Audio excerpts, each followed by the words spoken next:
auf Hinterhöfe, Küchentisch-Styles. Grüße nach Dresden.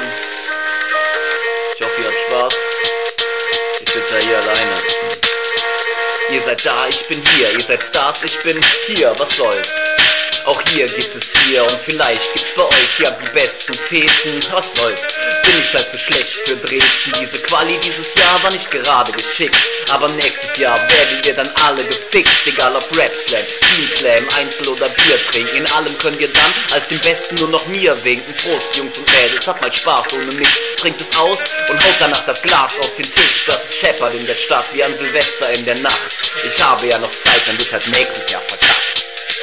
Peace out.